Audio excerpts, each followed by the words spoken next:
Hello दोस्तों, आज हम बात करने वाले हैं जो राजस्थान के लोक नाट्य में जो हमारे पिछली क्लास में हमने रीड किया था, क्लास में देखा था जो लोक नाट्यों के बारे में। उसमें जो रिमेनिंग लोक नाट्य है, प्रमुख राजस्थान के लोक नाट्य हैं, उनके बारे में इस क्लास में डिस्कस करने वाले हैं। काफी इंपॉर्टेंट क्लास है दोस्तों, तो वीडियो में लास्ट तक बने रहिएगा। स्टार्ट करते हैं। यहाँ पे आप देख पा रहे राजस्थान के लोक नाट्यों का ये सेकंड पार्ट है। आज हमारा ये सेकंड पार्ट है। पिछली क्लास में हमने देख लिया था ख्याल के बारे में, जो जयपुरिया ख्याल है, कुचामनी ख्याल है, शेखावाटी चिड़ावा ख्याल है, हेलारो ख्याल है, हेला ख्याल जो अली बख्श ख्याल है, भेंट की दंगल ख्याल है, इसके अलावा डपाली ख्याल है, कन्हैया ख्याल है, इसके बाद माच ख्याल है, और रसिया दंगल है, और डोडिया ख्याल है, और तुर्रा कलंगी जो है, और इनके बारे में हमने डिस्कस। दूसरा तमाशा है, तमाशे के बारे में, और तीसरा है आपका नौटंकी, और चौथा आपका रहमत, और पांचवा जो होने वाला है हमारा गवरी और राई नाट्य के बारे में इस क्लास में डिस्कस करने वाले हैं। गवरी जो राई नाट्य के बारे में बात करें तो सबसे प्राचीन लोक नाट्य हैं। ध्यान रखिएगा, सबसे प्राचीन लोक नाट्य हैं। इसे क्या बोलते हैं? लोक नाट्यों का मरु नाट्य। लोक नाट्यों का, ध्यान रखिएगा, लोक नाट्यों का मरु नाट्य या मेरु नाट्य भी इसे बोलते हैं। ध्यान रखिएगा, लोक नाट्यों का मेरु नाट्य इसे बोलते। इसमें क्या होता है? एक प्रकार के धार्मिक लोक नाट्य है। ये धार्मिक लोक नाट्य क्या है? जो शिव जी और भस्मासुर की आपने कथा तो सुनी होगी, भस्मासुर की जो कथा तो सुनेगी उस पे, ठीक है, उस पे आधारित है। यहां पे कथा के बारे में थोड़ा बात कर ले तो कथा में क्या था? भस्मासुर शिव जी का बहुत अच्छा पुजारी थे। उन्होंने अघोर तपस्या की। तपस्या के बाद में शिव जी प्रकट हुए, शिव जी से एक वरदान मांगा। शिव जी भोले हैं तो उनसे वरदान मांगा कि भस्मासुर ने कि हे भगवान, मुझे ऐसा वरदान दीजिए अगर किसी के भी ऊपर से मैं हाथ फेर तो वो भस्म हो जाए। तो यही बोलते हुए शिव जी ने उससे प्रसन्न थे, उसकी जो पूजा से प्रसन्न थे, उसकी कठोर आराधना से प्रसन्न थे, तो उन्होंने उसे तथास्तु बोल दिया। तो उन्हें एक कड़ा दिया शिव जी ने भस्मासुर को कि ये कड़ा हाथ में पहन लीजिए, और जब आप हाथ किसी के सर से ऊपर से फेरोगे तो वो उसी टाइम भस्म हो जाएगा। तो कुछ ऐसा दिया। तो भस्मासुर ने उसी के वहीं प्रैक्टिकल करने के लिए बोला किसी पे मैं ये आजमाना चाहता हूं।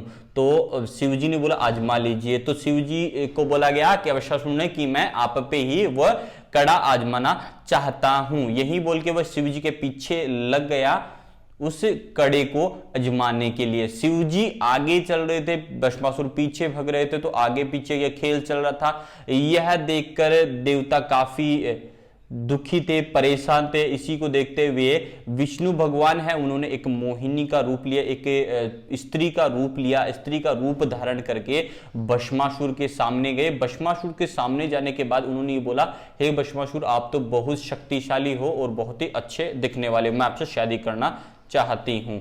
ठीक है, तो भस्मासुर भी उसकी तरफ मोहित हो गया। मोहित होने के बाद उन्होंने क्या बोला कि हाँ, मेरी एक जो मोहिनी भगवान श्री विष्णु को उन्होंने एक बोला, मेरी एक विनती है आपसे, या मेरी एक प्रकार से आपसे शर्त है, अगर वो शर्त पूरी करोगे उसके बाद में मैं आपसे शादी करूंगी।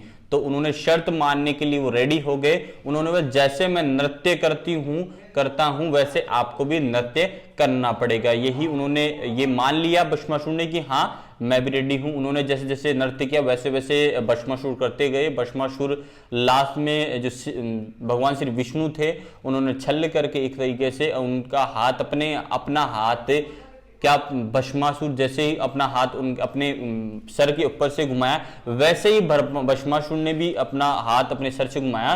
तो और भस्म बोलते ही भस्मासुर अपने स्वयं भस्म हो गए। इसी कहानी को चलते हुए गवरी और जो राई लोक नाट्य किया जाता है। अब बात कर लेते हैं, शिव भस्मासुर की कहानी अपने देख ली। कब किया जाता है? ये 40 दिन तक चलता है। ये 40 दिन तक चलता है। जो हमारी रक्षाबंधन होती है, रक्षाबंधन के दूसरे दिन जो श्रावण पूर्णिमा होती है, श्रावण पूर्णिमा से, ध्यान रखिएगा, श्रावण पूर्णिमा से अश्विन शुक्ल नवमी तक ये चलता है। ध्यान रखिएगा, जो गौरी नाट्य है 40 दिन तक चला है, अश्विन शुक्ल नवमी तक चलता है। कहां प्रचलित है तो आपको पता है, ये भील जनजाति का एक लोक नाट्य है, जो जंगल में निवास करने वाले जनजाति उनका लोक नाट्य है, तो उनके द्वारा प्रचलित है। उदयपुर दक्षिणी जो क्षेत्र है, दक्षिणी क्षेत्र में कौन कौन से, उदयपुर, राजसमंद, डूंगरपुर और बांसवाड़ा। जो बांसवाड़ा है यहां पे ये प्रचलित है। इसके पात्र कौन कौन से हैं, यहां पात्र से क्वेश्चन उठ के आता है, गौरी के पात्र कौन कौन से। यहां पे अब बात करें, पूरिया क्या है, पूरिया भगवान शिव को कहा जाता है। वहीं राई क्या होती है, राई माता पार्वती को बोलते हैं। ठीक है, ध्यान रखिएगा। इसके अलावा कुटकुटिया जो गौरी नृत्य, गौरी नाट्य का सूत्रधार होता है, सूत्रधार होता है। ठीक है, आगे बात कर ले, राई बुडिया।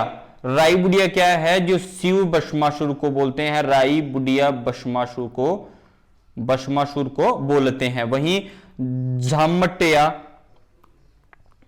व खटखटिया और पाट भोपा।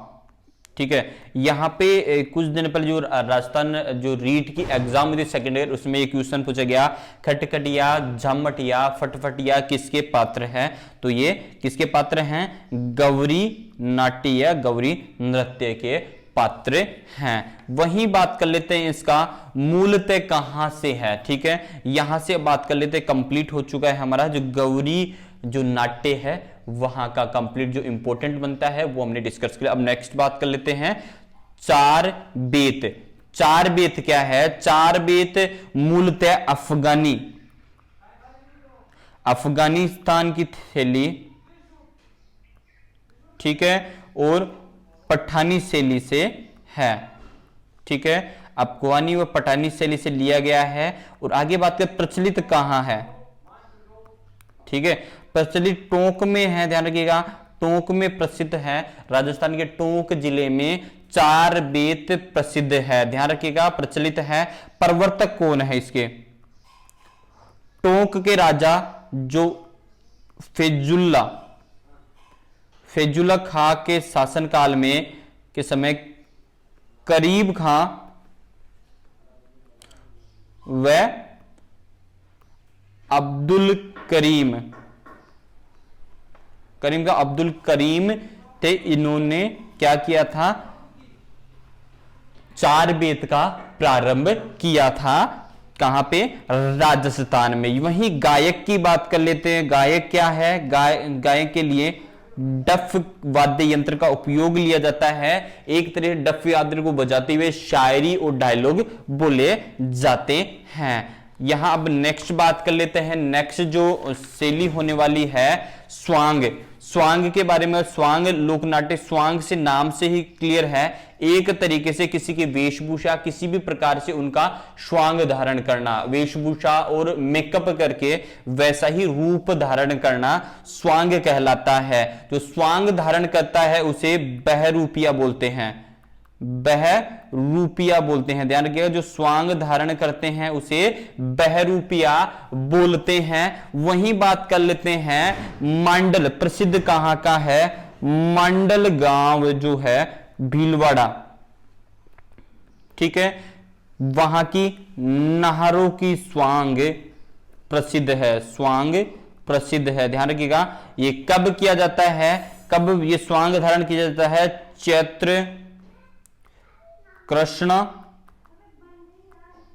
त्रयोदशी में। ठीक है, कृष्ण चैत्र त्रयोदशी में ये स्वांग धारण किया। एक तरीके का नाहरों की सांग, यानी कि अपने बॉडी पे रुई का एक प्रकार से चिपकाया जाता है और नाहरों और शेर का रूप धारण किया जाता है। वहीं बात कर ले मांडल। मांडल के कौन है, मांडल के जानकी लाल। ध्यान रखिएगा, जो जानकी लाल है जानकी लाल भांड है, ध्यान रखिएगा, जो भीलवाड़ा के हैं उनको मंकी मैन के नाम से भी जाना जाता है। मंकी मैन के नाम से प्रसिद्ध कौन है? जानकी लाल भांड, जो भीलवाड़ा के हैं। उसके अलावा अंतरराष्ट्रीय स्तर पर जो आपकी शैली है, स्वांग शैली या बहरूपिया शैली को किसने प्रसिद्ध बनाया? तो जानकी लाल भांड ने प्रसिद्ध बनाया है। ठीक है, आगे बात कर लेते हैं और इंपॉर्टेंट क्या क्वेश्चन बनता है। इसके अलावा बात करते हैं, इसके अलावा है परशुराम। परशुराम है जो केलवा के हैं, राजसंबंध केलवा के हैं, वो भी एक प्रमुख बहरूपियां हैं। ठीक है, प्रमुख बहरूपियों में से एक हैं। ध्यान रखिएगा, बहरूपिया कलाकार है परशुराम, जो बहरूपिया कलाकार है, स्वांग धारण करने के लिए प्रसिद्ध है। इसके अलावा बात कर ले धनरूप। धनरूप भांड को भांड का किताब किसने दिया? खिताब किसने दिया? तो ध्यान रखिएगा, जोधपुर के महाराजा भीम सिंह ने। ठीक है, जोधपुर के राजा भीम सिंह ने धनुरूप भांड को भांड का खिताब दिया था। ठीक है, आगे बात कर लेते हैं और कौन कौन से। कोटा के सांगोद का कन्हा प्रसिद्ध है, जिसमें क्या होता है, होली के अवसर पर किया जाता है। राणा सांगा है, सांगा गुज्जर की, उसमें सांगा गुज्जर है, सांगा गुज्जर की सवारी निकाली जाती है। ध्यान रखिएगा, सांगा गुज्जर की सवारी निकाली जाती है। ध्यान रखिएगा, सांगा गुज्जर की क्या निकाली जाती है? सवारी निकाली जाती है। कोटा का सांगोद में क्या निकाली जाती है? निहाण। ठीक है, आगे बात कर लेते हैं नेक्स्ट, रासलीला के बाद में, रासलीला कौन रचाते थे? भगवान कृष्ण रचाते थे। कृष्ण की एक तरीके से कृष्ण जी की लीलाएं दिखाई जाती हैं। ठीक है, लीलाओं पे आधारित है। इसमें प्रारंभ किसने किया था? इसको प्रारंभ किसने किया था? वल्लभाचार्य ने प्रारंभ किया था। वल्लभाचार्य ने इसे प्रारंभ किया था। ठीक है, आगे बात कर लेते हैं, राजस्थान में प्रारंभ किसने किया था? हित हरीश वंश ने किया था। ठीक है, राजस्थान में किसने प्रारंभ किया था? राजस्थान की बात करें तो राजस्थान में प्रारंभ किसने? हित हरी वंश ने इसे प्रारंभ किया था। वही बात कर लेते हैं हम रासलीला। ठीक है, रासलीला का प्रमुख केंद्र कहां है? रासलीला का प्रमुख केंद्र फुलेरा राजस्थान में है। फुलेरा राजस्थान में है, फुलेरा जो जयपुर में है, राजस्थान फुलेरा जयपुर में है, तो वहां पे है रासलीला का प्रमुख केंद्र। आगे बात कर लेते हैं और क्या होने वाला है। शिवलाल कुमावत ने इसे प्रसिद्धि दिलाई थी। ध्यान रखिएगा, शिवलाल ने प्रसिद्धि इसे दिलाई थी। प्रसिद्धि कहां दिलाई थी? उदयपुर में रासलीला को इसे प्रसिद्धि दिलाई थी। कहां पे? सॉरी, राजस्थान में प्रसिद्धि दिलाई थी शिवलाल कुमावत ने रासलीला को राजस्थान में प्रसिद्धि दिलाई थी। ठीक है, आगे बात कर लेते हैं रामलीला को लेकर। रामलीला राम से है, राम जी का चरित्र का वर्णन किया जाता है, भगवान राम के चरित्र का वर्णन किया जाता है। ध्यान रखिएगा, भगवान राम के चरित्र का वर्णन किया जाता है। प्रारंभ किसने किया था? प्रारंभ तुलसीदास जी ने किया था। तुलसीदास जी ने इसको प्रारंभ किया था। वही बात कर लेते हैं मुख व मुखोटो वाली रामलीला। ठीक है, रामलीला कहां की है? बिकाऊ झुंझुनू की प्रसिद्ध है। ध्यान रखिएगा, बिकाऊ झुंझुनू की प्रसिद्ध है। और बात कर लेते हैं ढाई कड़ी रामलीला कहां की प्रसिद्ध है? मांगरोल बारा की प्रसिद्ध है। ठीक है, याद रखिएगा ये दो। अब बात कर लेते हैं और इसके अलावा क्या होने वाला है। अब बात कर लेते हैं अत्रु की। ध्यान रखिएगा, अत्रु है, अतरु 12 की राम लीला में ध्यान रखिएगा, जो शिव जी का धनुष है, ठीक है, शिव जी का धनुष कौन तोड़ते हैं? शिव जी का धनुष दर्शक तोड़ते हैं। इतना ही है, तो ये आप याद रखिएगा। नेक्स्ट चलते हैं आपकी ग्रासियों की गौर लीलाएं।